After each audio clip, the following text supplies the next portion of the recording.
Five Nights at Freddy's is a hugely popular horror franchise made by Scott Cawthon. It has been ported to many devices, most notably the console ports. But have you ever wondered if Five Nights at Freddy's was ported onto the original Game Boy? Five Nights at Freddy's GB Edition is a demake of the original FNAF game, and it was created by Phoenix Adverdale. I think that's how you pronounce it. It's a reimagining of the horror title into a point-and-click adventure game for the Game Boy. And honestly, I actually like the change because, for one, it solves the technical challenges of porting a title like FNAF to a limited hardware like the Game Boy without sacrificing any of the game's core elements. This kind of reminds me of the Resident Evil situation when porting it for the Game Boy Color. The game was almost ported to the Game Boy Color as a direct one-to-one recreation of the original PlayStation 1 title, with cinematic cutscenes and everything, like the whole 9 yards. It's wild to think that this 15-hour-long game could even fit onto a Game Boy. HotGen Studio, the developers behind the port, came so close to finishing the project but ran into technical difficulties. Communication barriers also play a role between the English and Japanese team, leading to the game's cancellation, and a new title took its place, called Resident Evil Gaiden. The reason why I mention this story is because what if Scott Cawthon actually made Five Nights at Freddy's back in the 90s and was trying to port it onto the Game Boy? He would have had a similar frame of work, much like the demake we see today. It's a good what-if scenario to imagine.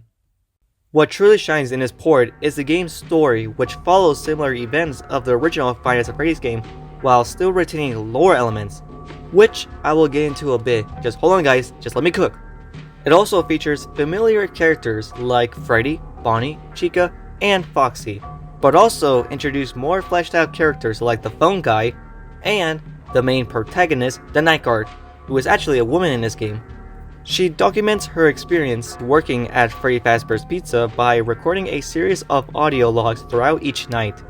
As the game progresses, she uncovers more of the hidden story of the pizzeria and the shady scandals that were covered up by the company while surviving the haunted animatronics. This perfectly segues into my next point in the video. The game features free roam!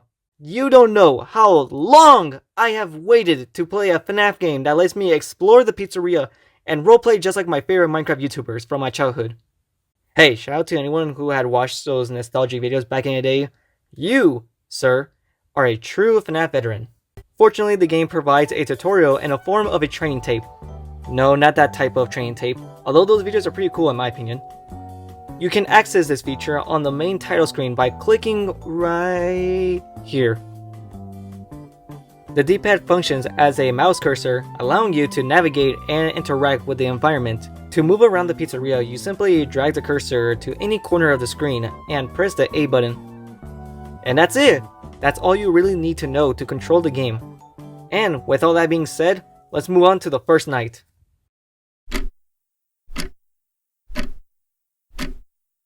Congratulations, you just been hired as a night guard at Freddy Fazbear's Pizzeria. On your first night, the phone guy gives you a rundown of the establishment and explains what to expect in the upcoming nights. He mentions that the previous night guard had lost the key to the backstage area, where your uniform is currently located. The phone guy recommends searching in your office or the left hall closet in order to find the lost key. Your first task is to find the key and change into your night guard uniform in the restrooms. Once you are finished, you'll go back and return to your office. From there, you will simply watch over the pizzeria and the animatronics until 6 AM. I really enjoyed this night because it makes you feel more involved as a night guard, and it encourages you to explore the layout of the pizzeria. Overall, Night 1 is a great introduction to the game.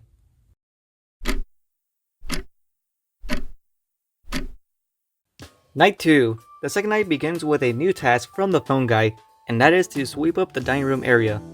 The broom is located in the left hallway closet, so you know where to find it.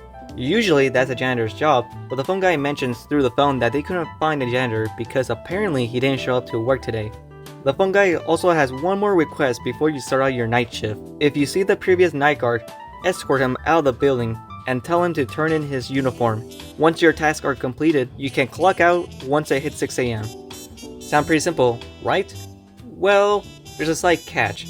You see, when you're cleaning up the dining room area, you hear a strange noise. You go out to investigate at the show stage and notice that Chica is missing, which scares you into running back into your office. From there, you wait out the rest of the night.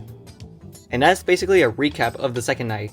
But what makes this night truly interesting is the alternative endings you can get. The first one is, playing the game as normally, but the second is much more brutal. If you enter the backstage area, you will find a crowbar on the table. You can hold on to this item for later uses in future nights, but if you use the crowbar on the spare Freddy costume, you'll be horrified to discover a dead, stuffed body inside the Freddy suit. Despite the Game Boy's weak limitation, the developers still managed to create a terrifying image of the scene. Feeling weak, you fall onto the floor and try to crawl your way out, only to find Foxy blocking your exit. This leads to your death, and you are greeted with a cool game over screen. As a reward from dying to Foxy, you get a star on the title screen. Night 2 was incredible, both in the story and the gameplay, and I cannot wait to see what Night 3 has to offer.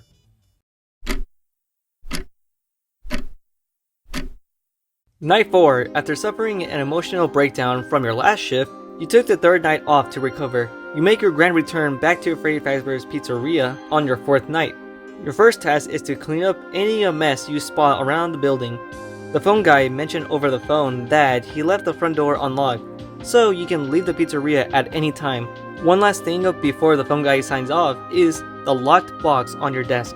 He tells you it's nothing important and that you should not open it. Once again, just like the previous night, there are alternative paths you can take. The first option is to simply leave the pizzeria early, which is the intended ending. But the second one involves the locked box. Assuming you still have the crowbar from your last shift, you can use it to pry open a jammed drawer underneath your desk inside the office. Inside, you will find a broken key. You can use this key to open the locked box on top of the monitor, which contains another key, but it's unlabeled. The only other locked door inside the pizzeria is the back rooms, so logic dictates that you use the key on the locked door. You can use this unlabeled key on the locked door, but you cannot enter until your fifth night. Before you clock out and leave through the front door, you can also use the crowbar on Chica's beak at the show stage. By doing this, you acquire a screwdriver. I don't remember what's the purpose of the screwdriver, but I still recommend collecting it before you leave the pizzeria.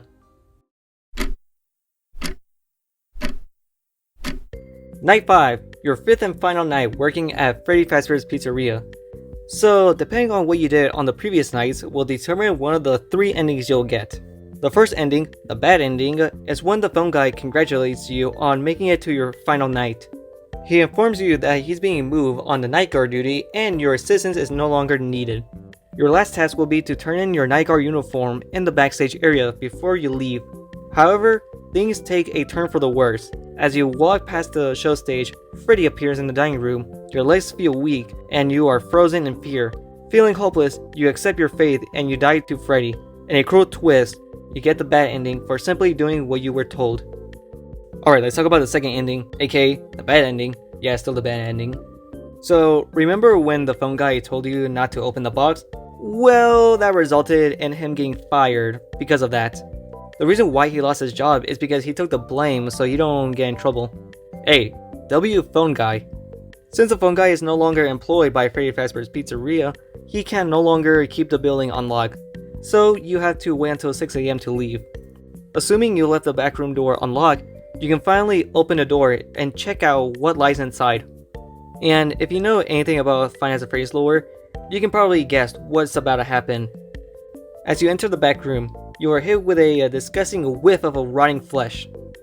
As you go and investigate the source of the smell, you are horrified to see a dead body stuffed inside a spring-locked suit. But it's too late. Your fate is already sealed. You die to the hands of Springtrap, earning you a game over screen and a star as a reward.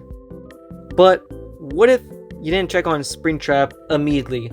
Well, that will lead you to the third ending, aka the good ending. If you check out the arcade cabinet first, you can play a recreation of the Foxy Go-Go minigame from FNAF 2. It's awesome to see this minigame recreated on the Game Boy. It adds to the charm of this game.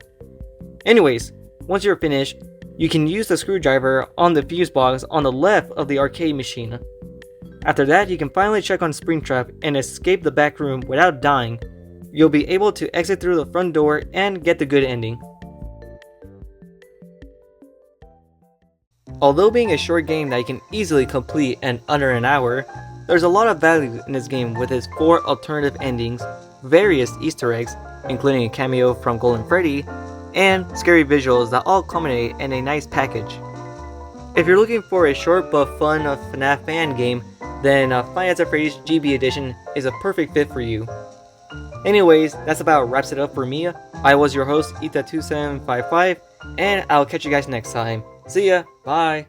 Super Idol the shower, don't mind me, the tie by you, Samu, don't mind me,